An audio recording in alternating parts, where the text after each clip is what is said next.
You're listening to The Positive Professional with me, Tracy Yvonne. Today's episode is sponsored by Ivy Elite Training. Are you looking for low-cost online personal development workshops? Topics including diversity and inclusion, health and wellness, work-life balance, emotional intelligence, and more. Visit www.ivyelitetraining.com. Again, that's www.ivyelitetraining.com.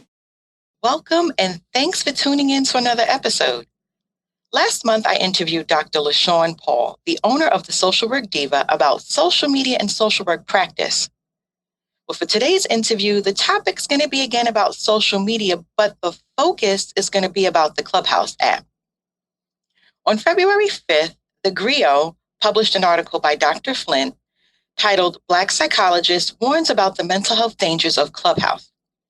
Dr. Flint said that the popular social media app creates a false sense of intimacy for users who feel safe to share their personal traumas.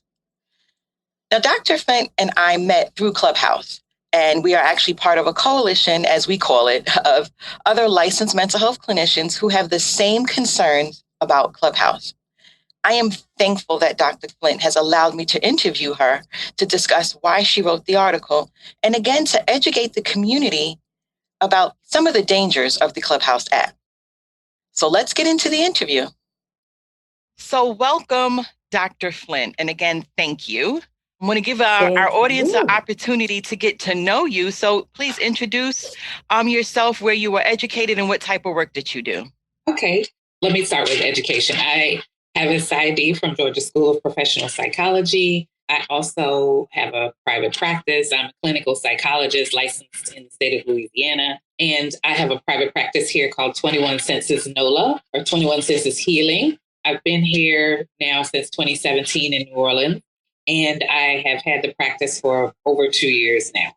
So that's what I'm doing here. I have an emphasis in African-centered practice as well as trauma, specializing in anxiety. Thank you. So let's get into the article. The GRIO, Black Psychologist Warns About Mental Health Dangers on Clubhouse. Now, of course, I know why you wrote the article, and I was very excited, when I saw it, as well as those of us licensed clinicians who are on Clubhouse, but want to be able to give you this platform to share with the audience what made you write the article. Oh, gosh, so much. As I was, I was excited about being on Clubhouse because it's a novel application, and I really like these kind of social media technologies. I like to be like an early adopter if I can. So I'm always curious about what's happening. I get on, and of course I'm excited. So I'm like, let me look up the mental health stuff because I can have all these conversations with all the mental health folks, like learn and, and grow. And I made the mistake of like clicking on like mental health advocates, because I thought that would be us, right?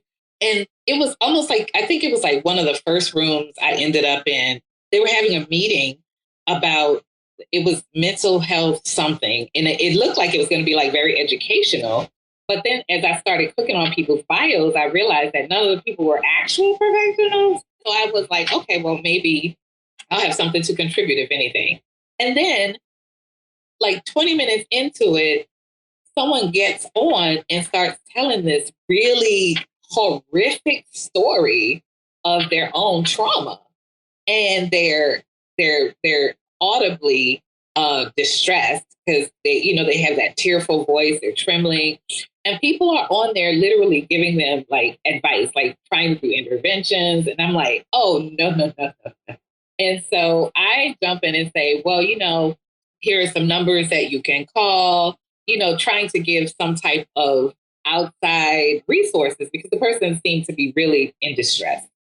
And then I jump out of the room because I'm like, okay, this is clearly going to be bad. And so I go into a couple more rooms with professionals this time, and I'm seeing the same stuff. And then I see this room saying, bring us your trauma, or let's talk about trauma. And I was like, oh, no, like literally you are asking people to come to Clubhouse in a Clubhouse room that you don't know, you never met, you haven't done even informed consent with, and you are asking them to break all manner of confidentiality and talk about trauma in a room full of strangers. And you don't have access to this person if that person becomes dysregulated or becomes a danger to themselves or other people or becomes gravely disabled mentally in this process. So I said, okay, there's something dangerous about this. In the meantime, I was meeting you and we were having these conversations about how dangerous it is. So almost simultaneously, we had formed this coalition and started doing the town hall. And I mentioned that I was writing about this because I was talking to another friend of mine who's a well-known author and she's also a mentor of mine. And I was telling her about it. She was like, you should write about it. you know? And I was like, whatever. And so she kind of browbeat me into it because, she knows that I need to be doing it, but I probably would not have had she not pushed me. And so I was starting to say, like, I'm writing about it as a way of really just making myself go ahead and do it because it needed to be said and it needed to be part of the history that someone had said it. So that's kind of how it got started. I wrote up the article, sent it to the editor, and then she actually sent me the article because I forgot. And when I saw it, I just was like, oh my God. So it's like a combination of some personal stuff around like me needing to just do writing and then excitement that finally this had been, now it's part of the literature. Now it's like, out there and more people can see and take a look at it and understand that them going to Clubhouse is not going to be the healing that they think it is. So it also got picked up, I think AOL picked it up as well, or Yahoo. Yeah. The article as well. So again, right, it needs to be out there. But let's talk about, because you said the app creates a false sense of intimacy for users who feel safe to share their personal experiences, personal trauma. And I wanted to kind of go more in depth with that conversation for those who may not be on the app, right? So this is it's an audio, so you cannot see the person, right? So let's talk about breakdown false sense of intimacy. What does that mean? So seemingly because you can hear a person's voice. So on typical social media platforms, there is just the typing, right? So there's just text. And so there's really not a whole lot of intimacy that happens from a sensory standpoint, right? You just texting and people just kind of make their own meaning of it. But when you're on here, there's the added power of voice. So it feels closer. It feels like I can hear that person. It feels very personal and very intimate, right? And so there's a lot of people doing that. And you start to feel like I belong now. I'm in a group of people. We're all kind of flowing in the same direction. Or I can come and talk to a group of people and I can feel very connected and like I belong. On the surface, that sounds like, yes, great, right? But that is a false sense of intimacy. You are not intimate with a bunch of strangers in one room. You are just in the room with a bunch of strangers. And that may make you feel good and connected during that time. But when you log off of Clubhouse, these strangers, you do not know them. They're not with you. So what that does is it just makes you addicted to the application because of you have specific chemicals around senses of belonging, right? Dopamine, oxytocin, which people go back and forth on that being the connection and belonging driver, or that when there is this kind of intimate space. Serotonin. So you have things that impact your mood that you become then addicted to because they're going to rise when you are in this setting. And so you get to see, so Clubhouse becomes the object that you become attached to in order to make yourself feel better. That is called an addiction, right? If you constantly do it and you're doing it over and over, because I see people on here all day long. And so it is somewhat concerning to me that, this is a place where you feel that you must go to do that and you can't do anything else. So it takes you away from the real work of doing that work to make yourself, because, right now, and it came out at the very best time because people are quarantined, they're feeling very isolated already.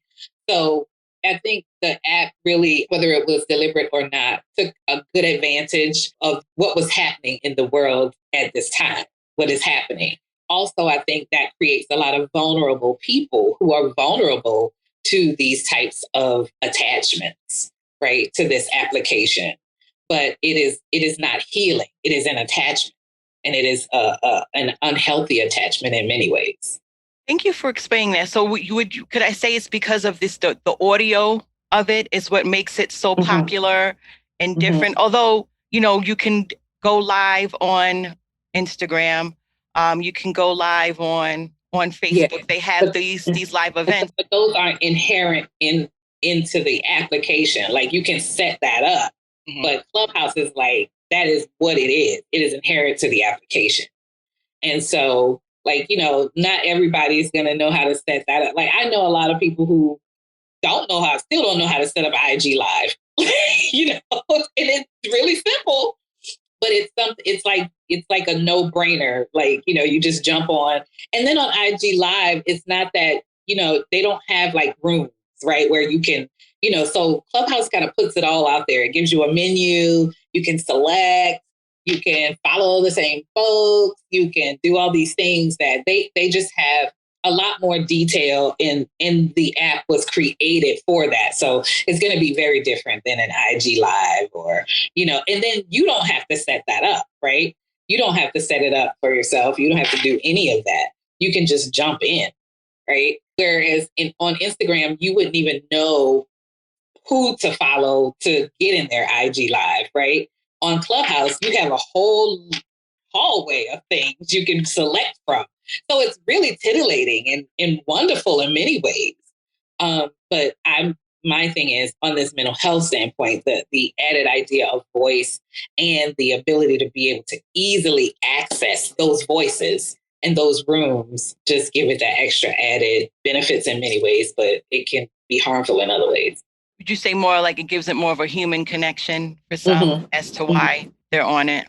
Yeah, it makes, because you feel like you have a lot more autonomy, in terms of what you can select.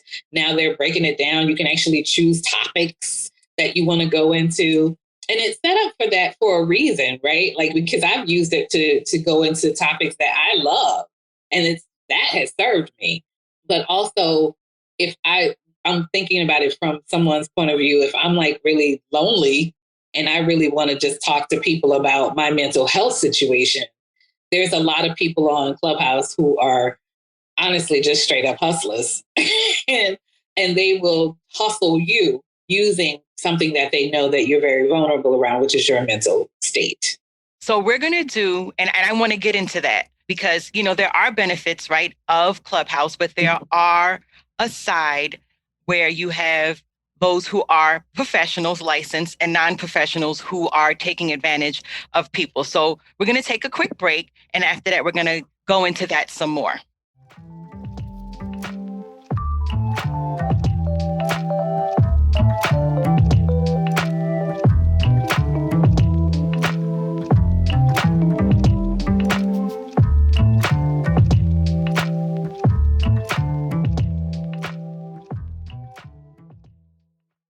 So we are back. And Dr. Flint, you had said something before in the first segment in reference to dopamine, right? And it just reminded me of an article that I read before about when you're engaging in social media and how it can like activate like your online, like your reward center, right? And it's really kind of like when you're receiving a lot of the online likes, the reward center of the brain, right, which is called the nucleus accumbens, if I'm not mistaken, it lights up.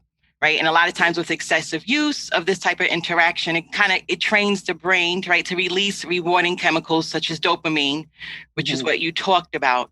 And these releasing rewards, right, dopamine is much as the same way like addiction works in reference to things like drugs or shopping or even gambling. And this is very worrisome, right, because the more that you're engaging in social media, the more you're going to expect to have this type of effect in order to feel happy. So how does Clubhouse play into that, especially like when you're navigating, as we call like the hallway, right? And for those who are not on Clubhouse, the hallway is kind of like what you can see on your phone or on your iPad, because right now it's just for iPhone users, a list of topics. And these topics, as you and I both know, Dr. Flint, are not regulated. And some of the topics are very inappropriate. Yes. Some of the topics are racist. some of the topics are also concerning in reference to someone's mental health. So if you can give examples of what are some of the topics that you've seen that you think could be helpful for the general community, and what are some of the topics that you would deem as a mental health professional, which is concerning, if you don't mind sharing? Well, I want to answer the first part of your question about the chemicals, because it's not just dopamine, and it's also, there are other chemicals. There's also other body systems that are at play. And Clubhouse operates much like any other social media platform in terms of what it does for the person feeling that reward, and also what it does for the person feeling very connected to other people. It depends on where that dopamine spikes in the brain, because dopamine can be released and certain parts of the brain can be impacted by that. The brain works very diffusely. So I want to just be sure that I'm making it clear that dopamine isn't the only driver, although it is extremely important to this social media process. The second piece of that is it is also this sense of connection and belonging. That is a huge piece to this that people, I think, get attached to. And especially now with the whole isolation and loneliness being the kind of way things that people are truly struggling with, I think it just primes people to be attached and extremely connected in very maladaptive ways to this application, which leads me to the room situation. So when you're looking on the hallway, it's really whatever jumps out at you. You know, like if you're one of those people who feel like, okay, I want to see a discussion about men that bashes women, you're going to find that on Clubhouse. And so if it says, men who don't need women, or, whatever, because I've seen some really bizarre titles just today, like something said, why men don't have to look for a wife, but women have to take whatever they can get in a husband. I was like, what? Right? So it's like these bizarre rooms in all of these future shot, stuff like that rooms that sound like fun. Actually, I just don't go in them because I don't need to shoot my shot. But some of them sound like a lot of fun. One of our dear friends who's also on the coalition, Dr. Rose, they do like a matchmaking thing, and they have a chill and chat that I think is extremely fun. And so that's like making good use of this application, right? And then you have rooms like, let's talk about trauma, or let's talk about one person said, come here, we're going to talk about being sexually molested. That's dangerous. That's not, to me, that is just dangerous, factual. And so those types of rooms are like a no. But I've also been in some really amazing rooms. There's like a group of Black spiritualists. This one young woman, her name is Chantrell Lewis. She hosts one that's kind of educating people about African traditional religion, which is like a lot of history, a lot of cultural stuff, background, very ancestral. So you feel like, very spiritually inclined and very, very deeply rooted in African history or African American history. There's another room that I make it a point to go in every time I see it, on genetics. That's always some learning. Any neuroscience room, you can probably find me dipping in there. I'll be sitting in the audience just listening, right? And so those are some of the rooms. You have, everything from like, there's a lot of like naturopathic doctors that show up. All the things about, Black doctors are there. There's a microbiologist that hosts a room. And I think there's a weekly hosting on the microbiome, the gut, and mental health. And so those types of educational rooms are really, really important. I think they make a significant contribution. And I don't see enough of those rooms from the mental health perspective. And I think we owe it to ourselves and the public to create that. I mean, you and me, we've done some of those education rooms, and we will continue to do those. But I don't see like it's like starting this firestorm of rooms where oftentimes I see very few Black people in the room, right? And so that's why it's important for more of us to get together and really be about education and awareness, and really bringing this profession to make it more solid on this app, to kind of combat that if we're going to be on the app, because not everyone wants to be, to offset some of that really dangerous stuff, to provide these alternatives and helping people to connect to therapists. In my bio on Clubhouse, I have, oh, you want to get a Black psychologist? Here are some of the links, right? And I list them all. And so, everything from therapy for Black girls to, positive professional.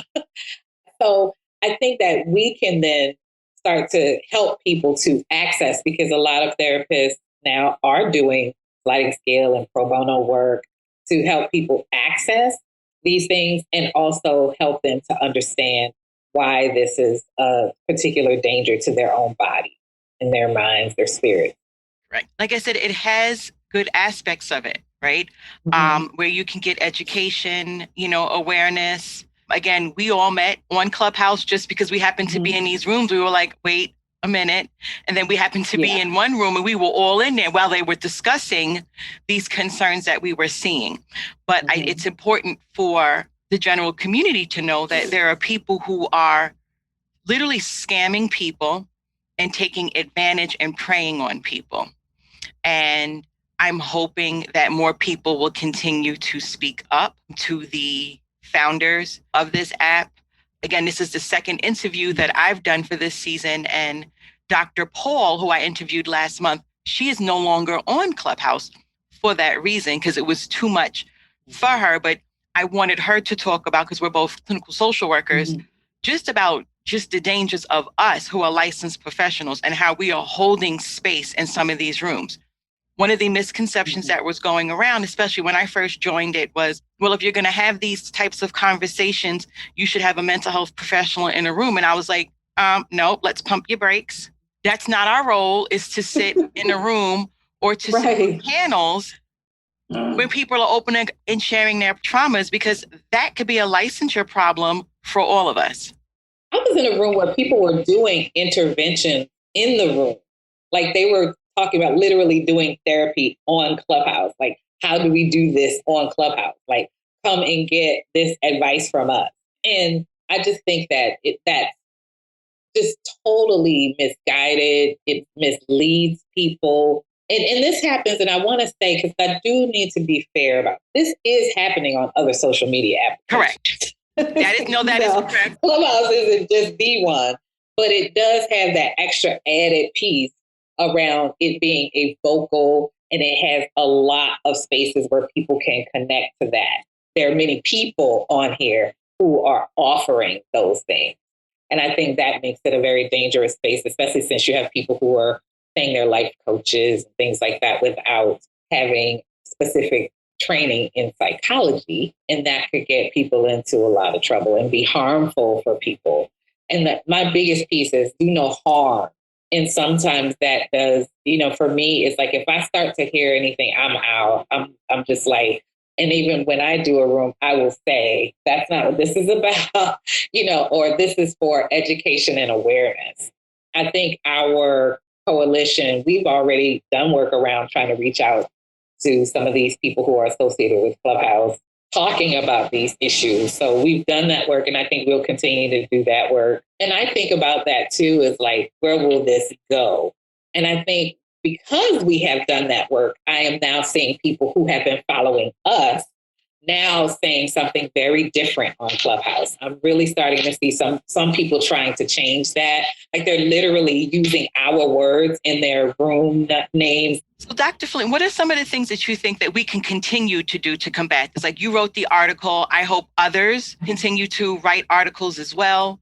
But what are some other things that you think? I know we've been trying to have these conversations, and town halls are just trying to connect with other like-minded professionals who are on Clubhouse, just to, because again, as you said, do no harm is profound, right?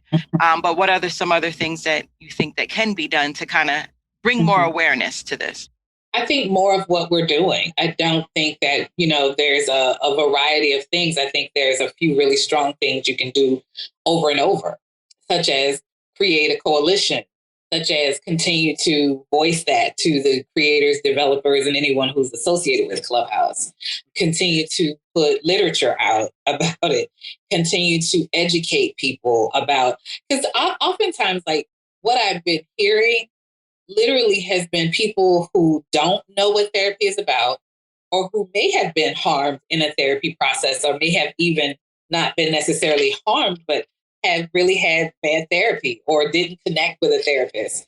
And so what they then start to internalize is that therapy is bad or therapy doesn't work for me, right? I literally heard somebody say, I don't like therapy, but will come on Clubhouse and talk about their deepest, darkest secrets, like, like their deepest wounds. So you don't like therapy. How many times have you gone? Once. Was that a social worker, LPC, psychologist, psychiatrist who? Oh, it was a life coach. Oh, well, you know what I'm saying? So the education piece is so important because people need to hear, especially people of color, what is therapy? They need information. They need to know how to, okay, once you know what generally it is, how do you know when you need it? Can you just do it as just maintenance? Sometimes people, you don't have to be in dire straits to do therapy. Sometimes you just need a little maintenance. You need coping skills or management skills, things like that. You may want to know something new about your body and how it works with your stress, your own unique reactions to your stress, right?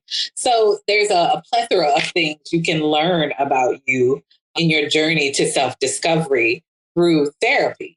But I think it's important for us to be in places where the people are sharing with the people so that they are clear about themselves and what their need is and not just jumping on to just feel good in that moment. And then when they're done, they feel bad again. So now they got to come back to feel good again and then leave and you feel bad again. And then you have to come back, right? So then that's a vicious cycle. To arrest that flow, I think that education and awareness is critical. And that's where I think where the app or any other social media platform can be used for good.